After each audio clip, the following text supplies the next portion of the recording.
Hey guys, Clayton here at etrailer.com. Here at etrailer.com, we install, test, and review a lot of different products to help you as the customer make a more educated decision before your purchase.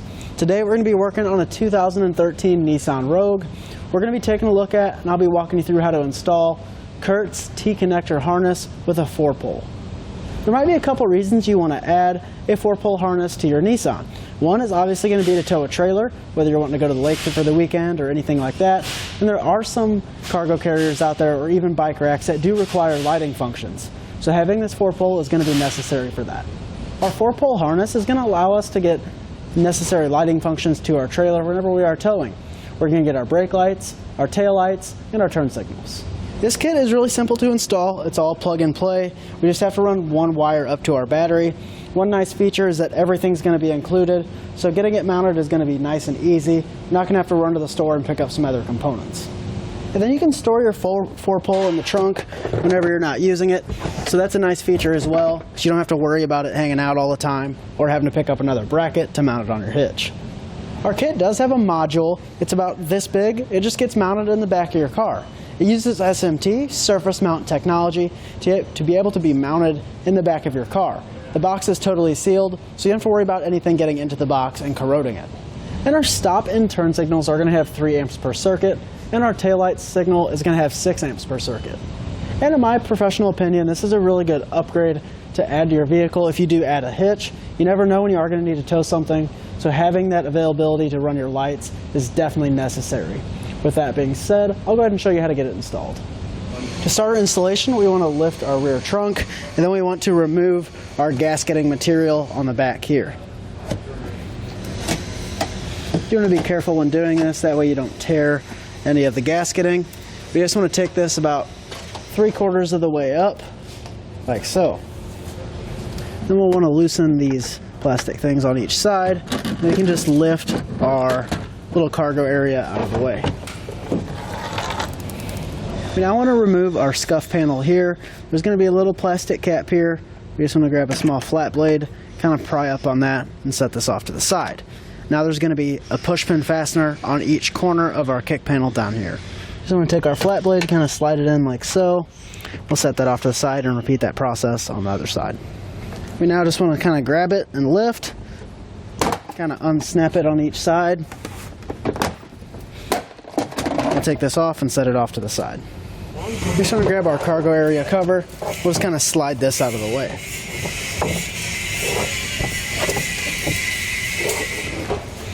There is a little cable on there. We can kind of just fold it up out of the way. Now just going to grab these corner pieces and take these out. There's going to be one on each side. We now want to remove these plastic cargo trays. There's going to be 2 10mm bolts supporting the bigger side, then one on the inside here by our little vent.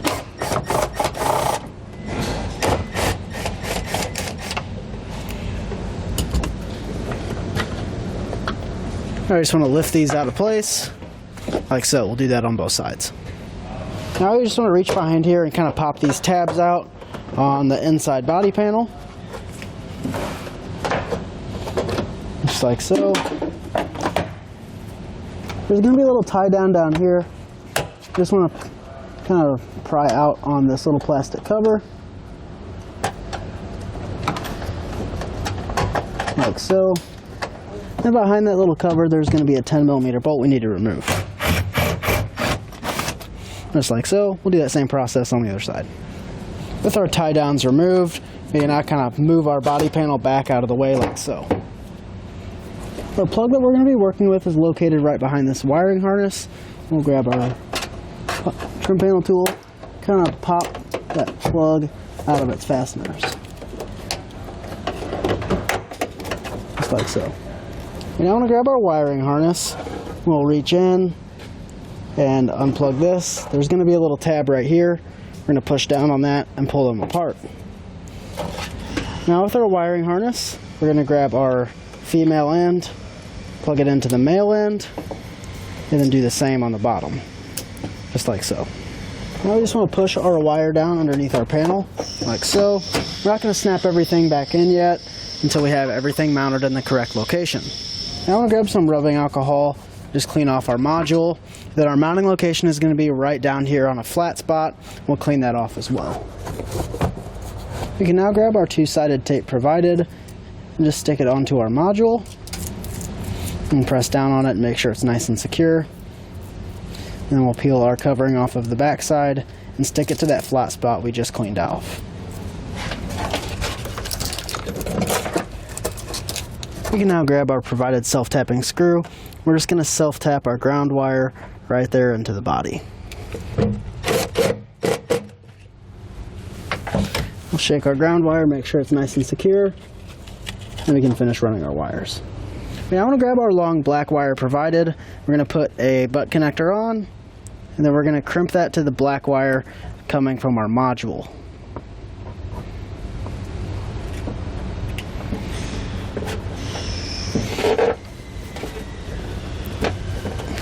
Just like so. You want to add some electrical tape just to help ensure a good connection for a long time. Now we just want to pop out our inside panel on the passenger side just like we did over on the driver's side. Our plug on the passenger side is going to be located right there behind our wiring harness just like it was on the driver's side. Now we just want to plug these in the same way that we did over on the driver's side. Now we just want to come back and kind of pop in all of our panels. Then don't forget to add your gasketing material and your kick panel back. Now we just want to tuck this green wire up underneath our kick panel like so. And then we'll zip tie up any slack on the other side. Don't forget to reinstall your tie down points on each side. We now just want to leave our 4-pole side loose back here. And then what we're going to do is zip tie our black wire to this factory harness and kind of come over to this grommet. Then we'll poke that through the grommet.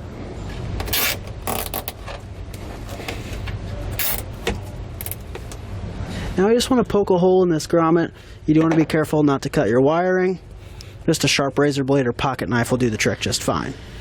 If you don't have one of those available, you can just poke a screwdriver through there, just anything that gives us a nice hole in the bottom. And then something you can do if you're having trouble poking that through there is you can grab a zip tie with a small flat blade screwdriver and kind of push these through together, and that'll actually give us something to grab onto at the bottom.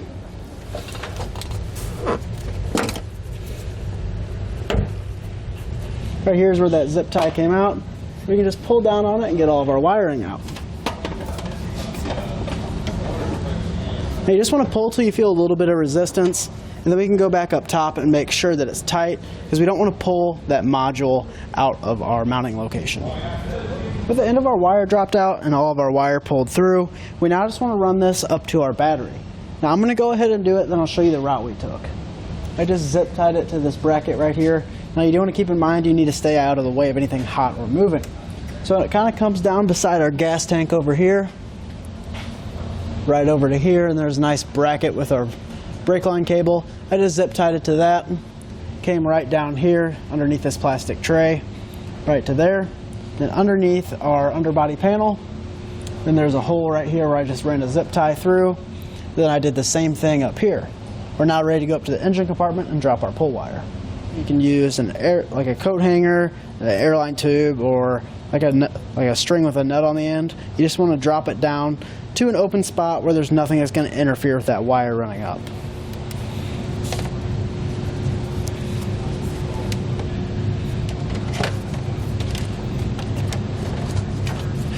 Now you just want to tape your wire to your pull wire, and then we'll jump back up front and pull our wire up. We want to make sure it's nice and tight. And then we're just going to zip tie it to our factory wiring here off of our battery. Our black wire is going to be connected to the positive terminal on our battery. We just kind of want to measure it out. And right there should be about good. So we'll just cut the wire. Then we'll strip it back. Add a provided butt connector. And crimp it down. Then our kit is going to come with a fuse holder. You want to grab those wires there, pull the covering off that side, and then add that to the other end of our butt connector.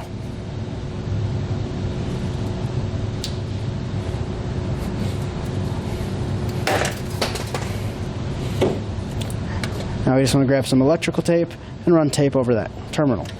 And on the other end of our fuse holder, we're going to add the provided ring terminal. I might strip it back just a little bit more.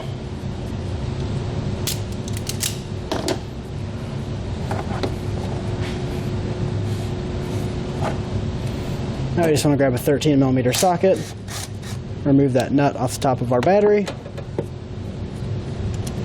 Then we can grab our ring terminal. We'll run that under here. It's going to help secure it. We'll just install our ring terminal and then reinstall our nut. Just like so. And push our cover back down. Now we just want to open our fuse holder, grab our 10-amp fuse provided, and slide that in. Just like so. Now we can clean up the rest of our wiring. With everything buttoned up here, we're now ready to move back to our trunk and just clean up all of our wiring and then reinstall all of our body panels in the reverse order we took them apart. With our trunk reinstalled, we're now ready to add our dust cover and some dielectric grease. You can find dielectric grease here at etrailer.com. With our electric grease added, we can now test it out. We now have our tester hooked up. If you don't have a tester, you can pick one up here at eTrailer. We'll start with our brake signal. Then we'll do our left turn, our right turn, and our running lights. With everything hooked up and tested out, we're now ready to use our 4-pole for our favorite accessory or our trailer. That being said, that's going to do it for our look at and the installation of the Curt T-connector 4-flat harness on our 2013 Nissan Rogue.